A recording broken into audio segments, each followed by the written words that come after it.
An Eclectic Christmas is a pretty enjoyable film. This was released in 2022.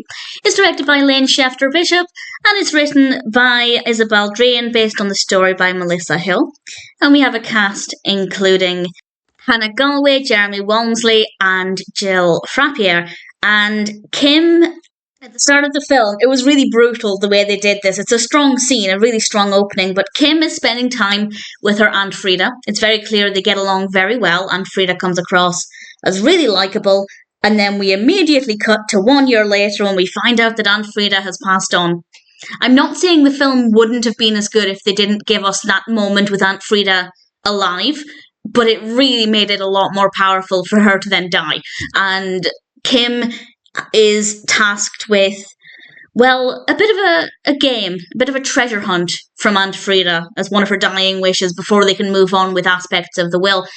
Aunt Freida has left behind a series of clues, riddles, and Kim has to try and solve them and give some of Freida's possessions to various people in the town, people who obviously knew Freida and touched Freida's life in some way. I will say that part of it's not the best thought out. I feel like there's a lot of, I won't give away any of the clues, but for example, they'll come up with a clue, or they'll read the clue, they'll come up with the answer and think, oh, well, that must mean I need to give them this particular object. And it just, I don't know, it wasn't as well thought out as I thought it could have been, but I still enjoyed it. I still had fun with it, it just wasn't perfect. And while Kim is doing this, she's not doing this alone.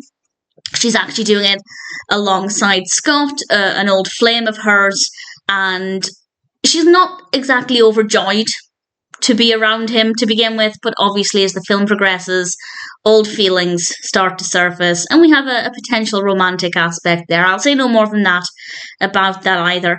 I liked this. It was a fun story, it was heartfelt, it was not too emotional, but emotional enough, with a nice festive, warm, fuzzy feel to it, and the characters were really likeable as well.